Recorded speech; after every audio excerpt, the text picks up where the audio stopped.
Good morning and welcome to the 27th meeting of the Health and Sport Committee in 2020. We have received apologies this morning from Donald Cameron and from Alex Coulhan. Can I ask all present please to ensure that their mobile phones are silent? We move to the first item on our public agenda, which is subordinate legislation, consideration of an affirmative instrument. We will have an evidence session with the Minister for Public Health, Sport and Wellbeing and supporting officials on the instrument. Once we have had all our questions answered, we will then move to the formal debate on the motion. The instrument we're looking at today is the Human Tissue Accepted Body Parts Scotland Regulations 2020 in draft. And I welcome to the committee Joe Fitzpatrick, Minister for Public Health, Sport and Wellbeing, who is accompanied by Scottish Government officials Gemma Grant, lawyer from the Scottish Government Legal Director, Sharon Grant, Team Lead, Implementation of the Human Tissue Authorisation Scotland Act. Thank you all for joining us today, and can I invite the Minister to make an opening statement. Joe Fitzpatrick. Convener, thank you for the opportunity to make a brief opening statement. The Human Tissue Extended Body Part Scotland Regulations 2020 are a necessary component of the new deemed authorisation donation system in Scotland, which was established by the Human Tissue Authorisation Scotland Act 2019. As the committee will know, this legislation will introduce what is commonly referred to as an opt-out organ and tissue donation system, which is one where a person is deemed to have authorised transplantation unless they have expressly opted out of being a donor. Following a delay in implementation of the Act as a result of the COVID-19 pandemic, I have now confirmed that the 2019 Act will be implemented, subject to parliamentary consideration of secondary legislation on the 26th of March 2021. Implementation of the Act will add to the ongoing and long-term work, increase opportunity for donation and transplantation. The effect of the regulations before you today is to specify the body parts to which the new system of deemed authorisation will not apply. Deemed authorisation for donation under the opt-out scheme will only apply to what are considered to be commonly transplanted organs and tissues. This includes, for example, the lungs, kidneys and heart. Public information will make clear what organs and tissues can be transplanted when authorisation is not expressed but deemed. Regulations set out the organs, tissues and material which are considered to be novel or rare in a donation and transplantation setting. It's important to be clear that most of the body parts specified in the regulations are not currently able to be transplanted in the UK. Preparing these regulations, the Scottish Government has worked very closely with a variety of clinical stakeholders, including NHS Blood and Transplant, responsible for coordination of organ donation across the UK, and the Scottish National Blood Transfusion Service, which is responsible for tissue donation in Scotland. The Scottish Government has also taken into account the responses provided to a formal consultation to ensure that the regulations correctly reflect current clinical practice. What the regulations will do is formalise and reflect current practice in a deemed authorisation system. Setting out accepted body parts is one of the legal safeguards provided for by the 2019 Act related to the functioning and extent of deemed authorisation. These safeguards also include fulfilling the statutory duty to inquire, as well as establishing the latest known views of a person on deceased donation for transplantation. These safeguards will in turn also have to be undertaken in the rare circumstances donation of an accepted body part may be able to take place. Their effects is that where authorisation for transplantation is deemed under provisions provided by the 2019 Act, the specified body parts in paragraph 2 and 3 of Regulation 2 will only be able to be removed for transplantation purposes following nearest relative authorisation. This reflects current practice regarding how such novel transplants are already managed by specialist nurses for donors who have recorded an express authorisation in the rare circumstances this arises. Nearest relative authorisation for the removal of an accepted body part for transplantation is consistent with robust authorisation requirements of the 2019 Act. Safeguards in the Act ensure that donation would not proceed without discussion of the donor's most recently held views under and any unwillingness to donate an accepted body part, and will be taken account of before a nearest relative may authorise a listed part for transplantation. The SSI also makes specific provision in order not to inadvertently impact on routine tissue donations through the functioning of paragraphs 3 and 5 of Regulation 2, whereby tissue can still be removed from certain body parts listed in those paragraphs where someone is deemed to have authorised transplantation. For example, a patch of skin could be removed from a leg as part of deemed authorisation for tissue donation, but the leg itself could not be removed in its entirety since it is specified as an accepted body part. Specific exceptions is also made in the regulation for the trachea, otherwise known as the windpipe, which is routinely retrieved for transplantation as part of a dual lung or heart-lung block transplant. Therefore, the regulations create an exception for the trachea to be included within deemed authorisation insofar as it is attached to a lung. Otherwise, the trachea remains an accepted body part. So I hope that that summarises for the purposes of the regulations is helpful, and obviously happy to take questions from the committee. Thank you very much, and I invite any members who may have a question to indicate in the chat box. That would be helpful. And I have Emma Harper. Thanks, convener. Good morning to the Minister. It's just a quick question. Really, although we have this process now for exempt or non-exempt organs, and you've just outlined very clearly issues around the trachea, I'm just keen to understand that we still do want to encourage people to join the organ donation register so that we do know what their wishes would be if in any future tragic event. I think it's really important that we do continue to encourage people to join the register. Is that correct? I think. Thank you, convener. Emma Harper makes a very important point, and we are still encouraging people to record their wishes on the organ donation register. But crucially, we're also encouraging people to have a discussion with their family and friends, so that in the event that they do pass away in circumstances where their organs or tissues can be used, makes that discussion with the around donation much easier on your loved ones. So Emma Harper is quite right to suggest that it is better if people do continue to register on the organ donation register, but also make sure that they have those conversations. Thank you very much, Brian. Thank you, convener. Good morning to the Minister. It's really just a quick follow-up to Emma Harper's question. I think one of the key elements that came out of the whole bill was that the need to continually publicise the desire to actually make your own decision, i.e. register as a donor. I think I said at the time I didn't realise that I wasn't a donor until I went to renew my driving licence. So how are the government going to promote that particular avenue and encourage people to register on the donor?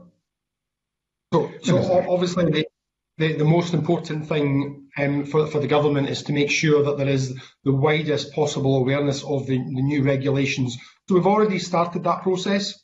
The awareness raising obviously will step up in the new year when we're coming closer to the date of implementation. But right now we're in discussions with a number of groups, religious groups, belief groups, and other stakeholders who are keen to make sure that their groups understand the new law as best as possible, and hopefully that way, with the maximum transparency, we will manage to maximise the number of transplants that actually happen in Scotland, because that's what having the best regulations in the world and the best laws in the world doesn't make a difference. It's the actual transplants happening that makes a difference and saves lives and improves the quality of others' lives.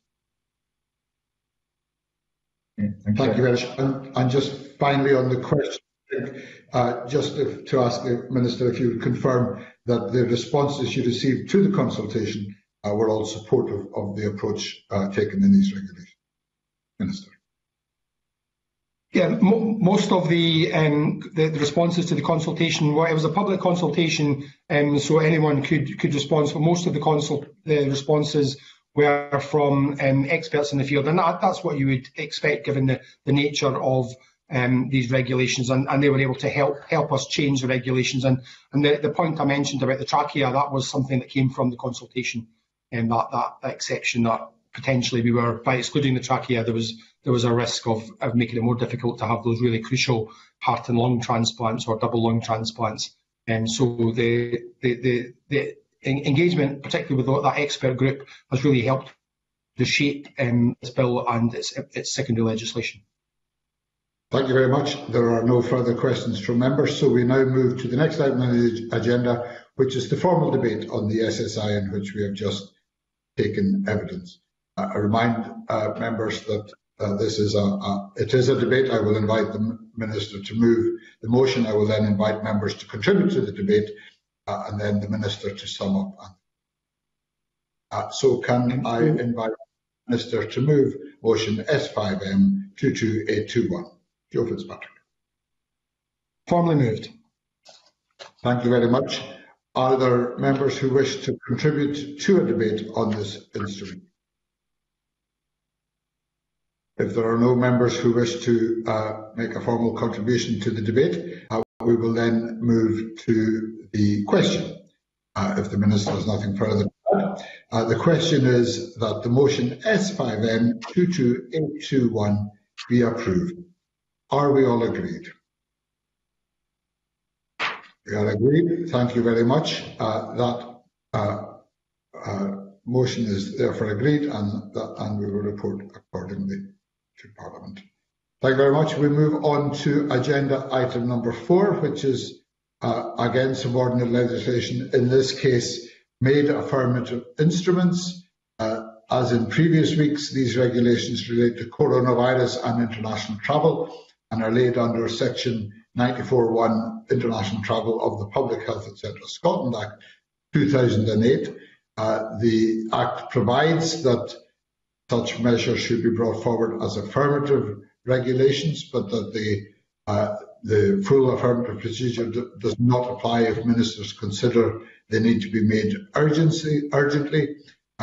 Section 1227 of the Act sets out that emergency regulations must be laid before the Scottish Parliament and cease to have effect on the expiry of the period of 28 days, beginning with the date in which the regulations were made, unless before the expiry of that period the regulations have been approved by a resolution of the Parliament. So it is for the Health and Sport Committee to consider these instruments and report to Parliament accordingly. We will have an evidence session today with the Minister for Public Health, Sport and Wellbeing and officials on the instruments. The instruments we're looking at today are the Health Protection Coronavirus International Travel Scotland Amendment number 17 Regulations 2020, which remove Turkey, Poland and Bonaire, St Eustatius and Saba from the exempt country list and add Madeira and the Azores to the said list, and number 18 Regulations, which remove Italy, San Marino and Vatican City State from the exempt list, and also make changes to broaden the existing exemptions for elite sports people. I welcome again to the committee Joe Fitzpatrick, Minister for Public Health, Sport and Wellbeing, accompanied on this occasion by Rachel Sunderland, Deputy Director, Population and Migration Division, Vicky Calpin, Performance Team Lead, Test and Protect Performance and Delivery, and Anita Popplestone, Head of Police Complaints and Scrutiny, Police Division.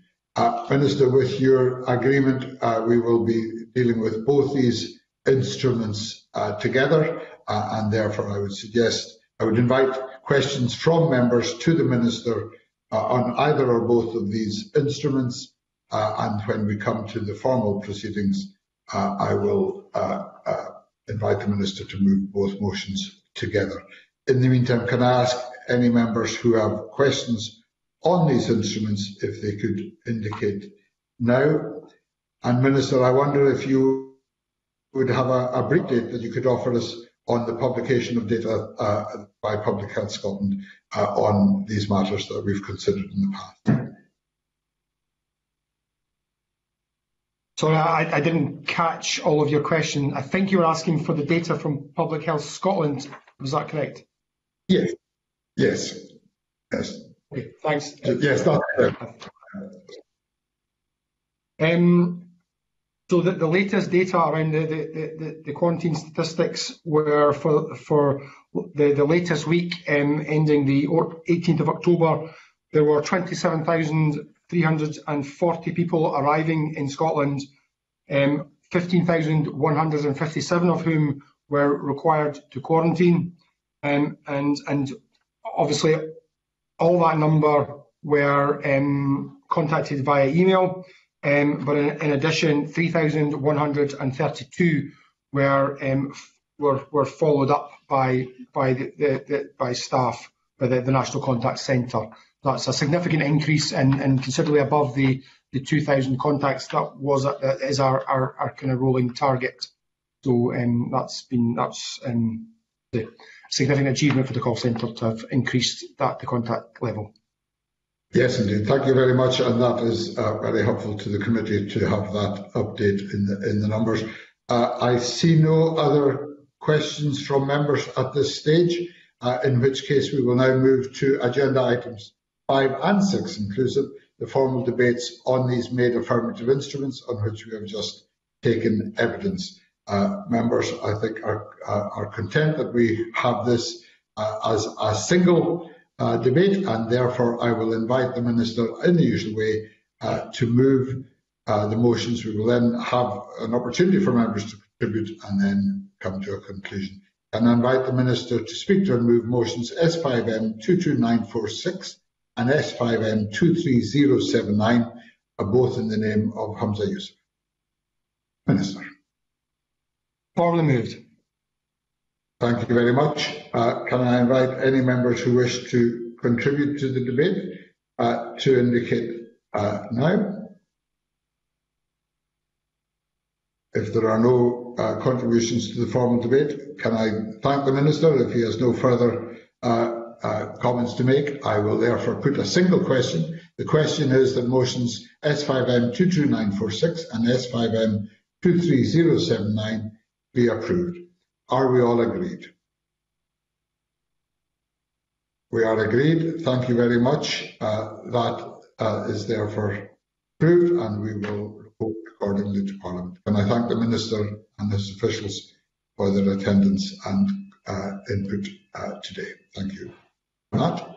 We now move on to the next agenda item, which is in relation to an EU exit provision. This is the Food and Feed Safety and Hygiene Miscellaneous Amendments EU Exit Regulations 2020. This is a notification proposing that the Scottish Government give consent to the UK Government legislating using the powers in the European Union Withdrawal Act 2018 in relation to the instrument I have mentioned. Can I invite any comments from members on the Food and Feed Safety and Hygiene Miscellaneous Amendments EU Exit Regulation 2020? Emma Harper. Thanks, Convener. It's just a quick point to raise. There's been a lot of food safety issues recently in various forms of agricultural bill, trade bill, internal market, so different things that are happening right now. So I'm curious to whether these EU withdrawal regulations will be directly impacted based on what's been happening in Westminster as far as the other legislation that's been taken forward. Thank you for that. I think the short answer is that these are that some of these provisions will have wider significance. But let me come back to you in a moment on that. First of all, I'll hear from Sandra White. Sandra. Similar to Emma Harper, obviously we have looked very closely at the EU regulations and food standards, and reading through the paper that we have, Food Standards Scotland's responses, I just want to ask a very simple question, perhaps a wee bit of clarification. Does passing this and agreeing with the Scottish Government that we adopt this method, there will be absolutely no GM foods in Scotland? That's what I want to know. I think the short answer is this makes no difference to the devolved power of the Scottish Government to make judgments of the type it currently can make, and the same would apply in relation to the authority of the provisions that apply to the Food Standards Scotland. But I think both Emma Harper and Sandra White have important questions that I think we should put directly to the Scottish Government in order to get direct answers to those, and then we can conclude consideration of this instrument next week if members are agreeable to taking that approach. I would note that the paper suggests that as and when we do give consent to the Scottish Government's proposal on this, supposing we do that next week, there is a proposal in the papers that we set some conditions on that and that we make some further questions to that. But I think those specific points we can raise this week and then come back to formal consideration next week if colleagues are content. Thank you. Thank you very much. In that case, we will then move on to the final item on our public agenda, which is the consideration of a legislative consent memorandum and supplementary LCM in relation to the Medicines and Medical Devices Bill. This is a UK Government bill which, as introduced, did not relate to any matters within the legislative competence of the Scottish Parliament. However, following an amendment by the UK Government which inserted Clause 16 on information systems, the insertion of that amendment means that legislative consent is required on the basis that the information systems established under the clause could be used for purposes related to both reserved and devolved matters. It is therefore for the committee to consider the LCM and supplementary LCM and report to Parliament accordingly. Do any members have any comments on this instrument?